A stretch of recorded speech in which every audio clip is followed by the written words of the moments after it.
Carbon चक्र। Carbon एक चमत्कारी वस्तु है। कार्बन का एक परिचित रूप है कोयला, जिससे लोग अंगीठी जलाते हैं और खाना बनाते हैं। कोयला जलता है तो आग निकलती है, धुआं उठता है और बच जाती है थोड़ी सी राख। अगर मैं कहूँ कि कोयला और हीरा दोनों एक ही चीज है, तो तुम शायद विश्वास नहीं करोगे। कहाँ हाथ काला करने वाला सस्ता सा कोयला और कहाँ चमकदार और सबसे महंगा हीरा, जिसका सपना हर स्त्री देखती है। लेकिन सच्चाई यही है। अब तुम लोग कोयले को हीरे में बदलने के तरीके ढूंढने की कोशिश न करना। प्रकृति को कोयले को हीरे में बदलने में लाखों साल लगे होंगे। जब धरती के अंदर की भीषण गर्मी और भारी दबाव के कारण कार्बन सख्त होता गया और उसकी आंतरिक रचना बदलती गई।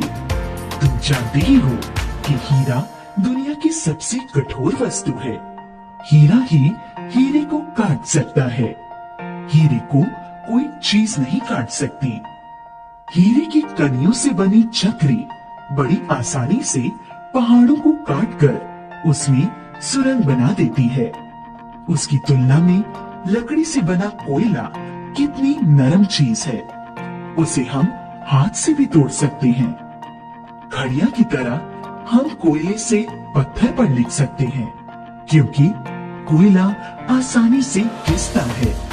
पत्थर का कोयला उससे थोड़ा ज्यादा सख्त होता है, क्योंकि वो जमीन के अंदर से निकला है और धरती के अंदर दबाव के कारण वह ज्यादा ठोस बन गया है। क्या तुम जानते हो कि हीरा इतना सख्त क्यों होता है? कोयला मिट्टी के ढेले की तरह कार्बन का ढेला है। थोड़ी आघात से ढेले का चूरा बन जाता है। हीरा दबाव के कारण क्रिस्टल बन जाता है। क्या तुम जानते हो कि हीरा चमकता क्यों है? क्रिस्टल रूप में उसकी अलग अलग परतें बन जाती हैं। सारी परतें रोशनी को एक दूसरे पर फेंकती हैं। रोशनी की किरणें टूटकर अलग अलग रंगों में दिखाई देती हैं। हीरा आभूषणों के लिए सबसे अच्छा पदार्थ है। हीरा धरती से कम मात्रा में प्राप्त होता है। उसे तराशना मुश्किल काम है, इसीलिए उसका मूल्य सबसे अधिक है। अब हम कार्बन के दूसरे चमत्कार की बात करेंगे। हमारी सारी धरती बनी है मिट्टी और रेत से। खेत की जमीन, रेगिस्तान, पहाड़ सब मिट्टी और रेत के अलग अलग रूप हैं। सारे जीव बने हैं कार्बन से। यह तो तुम जानते ही हो कि पेड़ पौधे भी जीवनधारी हैं। इस कारण सारे जीव जल सकते हैं। मिट्टी या रेत जल नहीं सकती। लकड़ी या सूखा पत्ता पेड़ पौधों का ही अंश है, इसलिए ये जलते हैं। कागज, कपड़ा, रबड़ सब पेड़ पौधों से मिलते हैं, इसलिए ये भी जल सकते हैं। जलना क्या है? चीजें कैसे जलती हैं? चीजों को जलने के लिए प्राणवायु ऑक्सीजन चाहिए। जब हम लकड़ी को जलाते हैं तो सारा कार्बन नहीं जलता।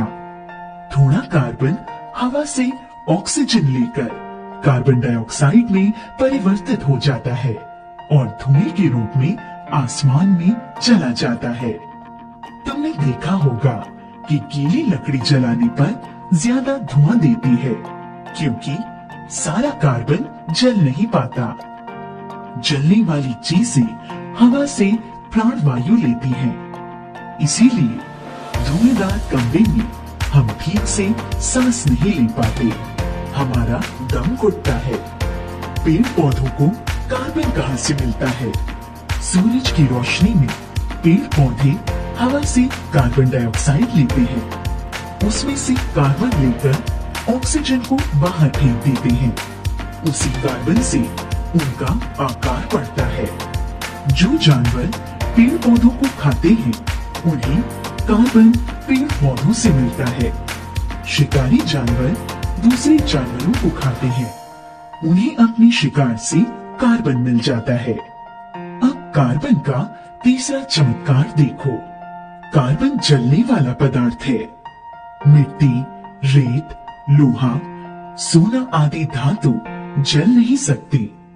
क्या तुम जानते हो कि तेल क्यों जलता है? तेल भी पेड़ पौधों की ही उपज है। तिल, मूंगफली आदि पौधों के बीजों से तेल निकलता है।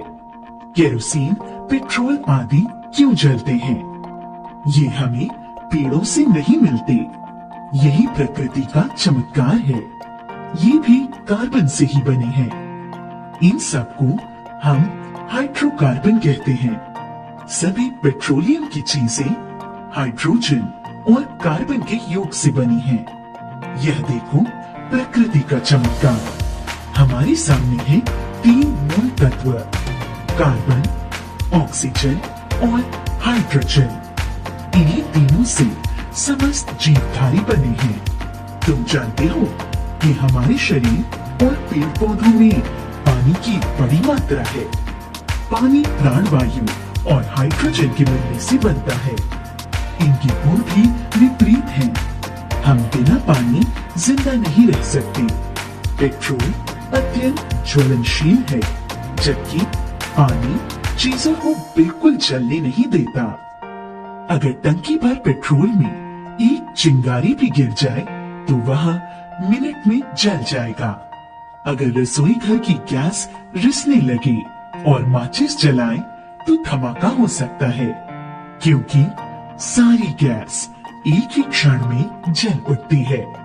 क्या तुम बता सकते हो कि पेट्रोल और उसके परिवार की अन्य चीजें अत्यंत ज्वलनशील क्यों हैं? पेट्रोल कार्बन और हाइड्रोजन से बना है और ये दोनों ज्वलनशील हैं। इन्हें जलने के लिए ऑक्सीजन की जरूरत नहीं है। इसलिए सबसे शुद्ध पेट्रोल से कार्बन डाइऑक्साइड भी नहीं निकलता। अगर पेट्रोलियम पदार्थों में अशुद्धि हो तो उससे धुआं निकलता है। कार्बन डाइऑक्साइड वातावरण का विषैला तत्व है, क्योंकि ये हवा में अधिक मात्रा में हो तो हम सांस नहीं ले सकते। धुएं से भरे कमरे में आदमी जिंदा नहीं रह सकता। शहर के वातावरण में धुएं की अधिक मात्रा की वजह से लोगों को सांस की बीमारियां हो जाती हैं और जीवन काल छोटा हो जाता है। कार्बन डाइऑक्साइड पानी में भी घुल जाता है, जिसकी वजह से मछली आदि जलचर मौत के मुंह में चले जाते हैं। स्वस्थ जीवन का रहस्य यही है कि हम हवा को प्रदूषित न करें और धुआं न उठने दें। आइए कुछ विशेष बातें जान लें। ऐसे ईंधन का प्रयोग करें जो कम धुआं देता हो। कूड़ा करकट, पुराने टायर आदि को न जलाएं। धुएं के वातावरण में रहना हो तो गीले कपड़े से नाक बंद कर लें और जल्दी से उस वातावरण से निकल